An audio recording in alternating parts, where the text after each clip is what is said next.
नमस्कार दोस्तों, मैं colonel Ajay, CEO Ajay astro money guru first global astro finance digital channel से आपसे मुखातिब होता हूं।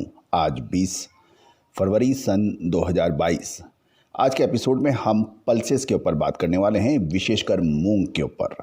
एक महत्वपूर्ण सूचना आपके साथ साझा करते हैं कि मूंग के 1400 कंटेनर बंदरगाहों पर फंस गए हैं और करोड़ों रुपए का नुकसान होने की संभावनाएं बताई जा रही है।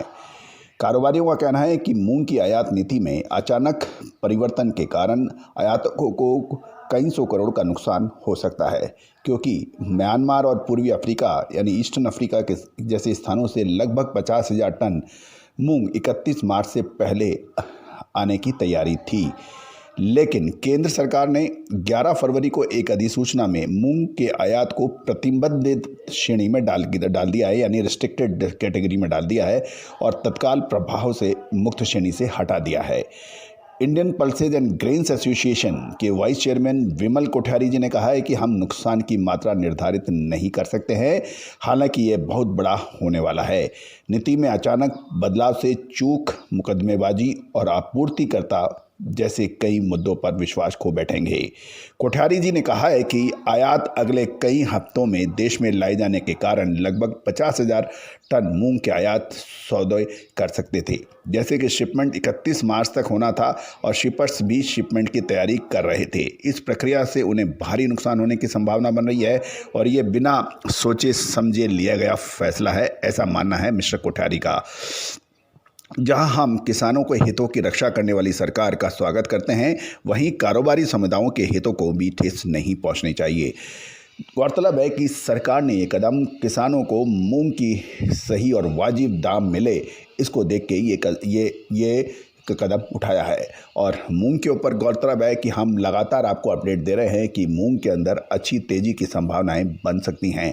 आने वाले समय के अंदर मूंग के अंदर तेज़ी बन सकती है और जब ये 50,000 टन मूंग के इंपोर्ट को प्रतिबंधित कर दिया गया है तो इससे भी हमारी बात कंफर्म हो जाती है।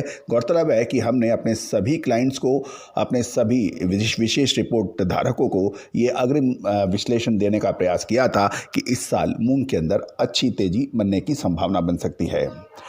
ओवरसीज ट्रेडर्स म्यांमार के अध्यक्ष बंसल लीलानी ने भी कहा है कि लगातार अचानक नीतिगत बदलाव म्यांमार से सीमांत किसानों को सहित आपूर्ति श्रृंखला में सभी के लिए भारी वित्तीय कठिनाई और अनिश्चितता पैदा हो जाती है।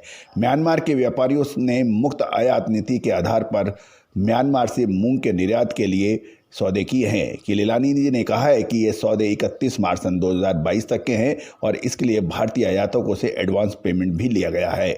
आज की तारीख में लगभग $3 करोड़ यानी लगभग 227 करोड़ मूल्य के कार्गो के साथ लगभग 1400 कंटेनर शिपमेंट के इंतजार में बंदरगाहों पर मौजूद हैं और इसलिए उनके पास कोई बिल ऑफ लैंडिंग नहीं है। लीलानी ने कहा है कि कार्गो के लिए भुगतान भारत से लिए गए ऑर्डर पर सिंगापुर जैसे स्थानों से एडवांस लिया गया है और कंटेनर मुख्य रूप से रसद कारणों से बंदरगाह छोड़ने में सक्षम नहीं है। नियमित रूप से काम करने की प्रक्रियाओं में कंटेनर के लिए स्टफिंग, वेयरहाउस में पहुंचने के साथ जहाज के लोड होने, भारत के लिए रवाना होने की तारीख तक लगभग 12 से 15 दिन लगते हैं और 12 से 15 दिन की अवधि सामग्री को भरने, निरीक्षण करने, फिगमेंटेड कस्टम क्लियरेंस और जहाज के आगमन की प्रतीक्षा में बंदरगाह में कुछ दिन रहते हैं। लीलानी ने यह भी कहा है कि हम भारत सरकार से नई नीतियों की पेश करने से पहले बाजारों को उचित अग्रिम नोटिस देने का अनुरोध करते हैं, जो मौजूदा व्यापार प्रतिबद्धता को बाधित कर सकते हैं और इस अधिसूचना को वापस लेकर 31 मार्च 2022 तक आयात की अनुमति देने का अनुरोध भी करते हैं। तो दोस्तों, ये बहुत महत्वपूर्ण है कि क्योंकि 50,000 टन मूंग के जो आयात होनी थी 31 मार्च सन 2022 तक और उसमें अचानक इसमें रिस्ट्रिक्टेड श्रेणी में डालने से निश्चित रूप से मूंग के दामों में फ़र्क पड़ेगा और इससे दालों के इंपोर्टर्स को बड़ी परेशानियों का सबब मिल सकता है।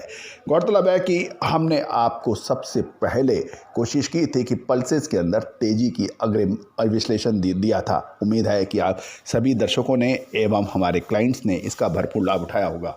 दोस्तों, आप हमारे चैनल में यदि नए हैं तो अभी तक आपने सब्सक्राइब नहीं किया है तो इसको सब्सक्राइब करना बिल्कुल ना भूलें और बेल आइकन यानी घंटी के निशान को भी प्रेस करना ना भूलें, ताकि हर विश्लेषण, हर सूचना बाजार से संबंधित आप तक पहुंचाई जा सके। All the very best, good luck, happy trading.